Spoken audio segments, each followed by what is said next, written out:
Әйелдердің өмірі сондай қиын. Мен әлі заңды түрде ажыраспағанмын, соның кесірінен осыған дейін біраз сөз естідім.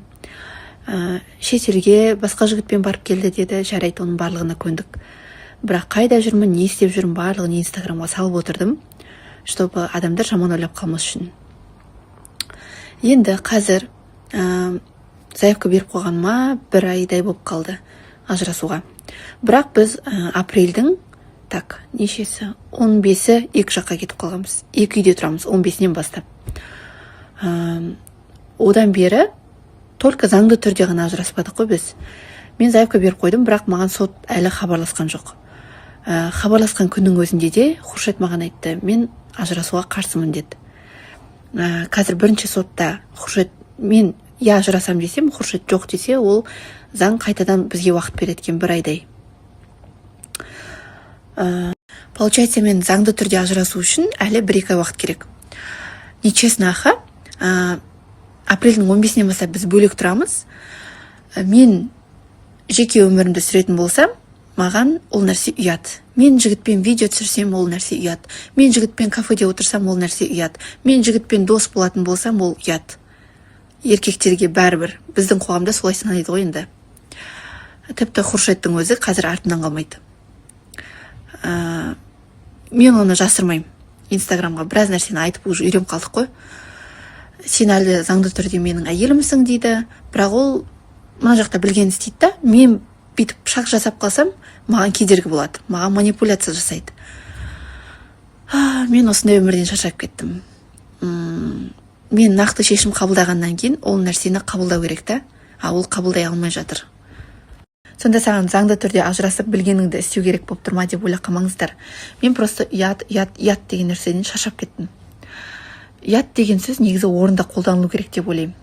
Менің қазір істеп жүрген нәрселерім ұят деп санамаймын мен өзім.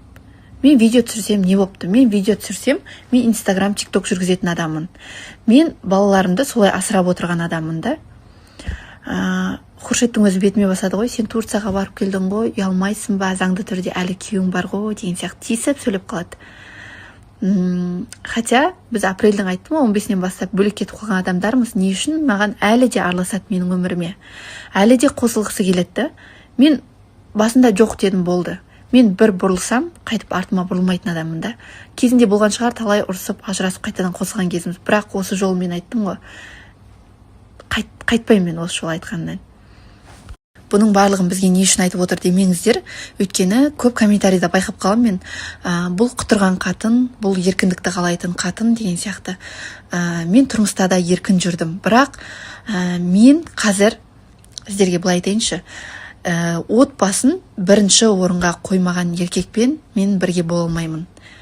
Отбасы былай тұрсын, бұл менің әйелім, бұл менің өмір бойы бірге тұратын адамым, бұл менің балаларымның анасы деп, менің орнымды бөлек қылып қоймаған адамға мен қайтадан мүмкіндік бере алмаймын. Мен ол адаммен өмір бойы бірге тұра алмаймын. Сол үшін де мен қалай айтсам екен, өзімді бағалайтын адаммын ғой қазір. Қалайсыздар, бүгінгі күндеріңізге сәттілік.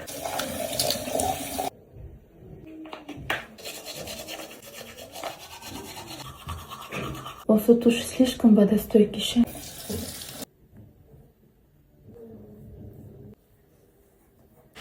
Екеуміз на всякий деп алып алдым.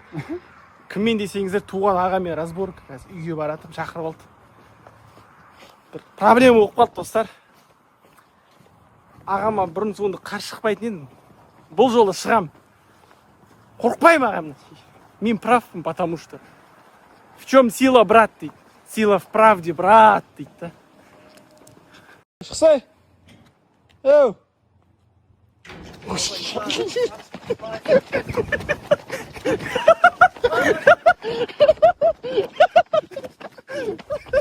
Ема, айырмен шыққаны үшін историяны көріп алған ғой. Де бар ма? 40 жыл кисеңіз де ішкіңіз келмейтін осындай домашний киім деймін ба? Удобный. Мінекей, далаға шығатын кезде еш уақытта SPF кремді ұмытуға болмайды. Біздің SPF 50+, PA 4+, самый күшті защита береді. Өтірік SPF емес кәдімгідей. Жағасың, защита бермейтін жоқ. Бұны жағасың, реально бетіңіз күннің көзінен қорғалып, еш қараймай аппақ болып келетін боласыз. Неліктен бір адамдардың беті мысалы қарайып кетеді, кейбір адамдардың беті күннің көзінен сақталып тұрады. Өйткені SPF жағу керек. Қараңыздар, бір тонға ағартады. Ай. Міне, бетіңіз жылтырап, бір тонға ағарып шыға келеді біздің SPF-тен. SPF-тің соңғы даналары дегенге өзіме сразу 5 пачкасын алдырып жатырмын ғой, 5 набор. Бірақ оның тоналкасын вообще бітіре алмайтын шығармын. SPF енді керек қой, жыл 12 ай жағу керек. Все. Қалайсыздар? Алматының осындай желінен барлықтарыңызға жалынды сәлем. Жаңбыр жауайын деп тұрмыз, салқын. Аягөз екеуміз Толқынайға шықтық. Аягөз қалайсыз? Аягөз қазір видеоға түскісі келмей ма? Салқын болып тұр, күшті болып тұр.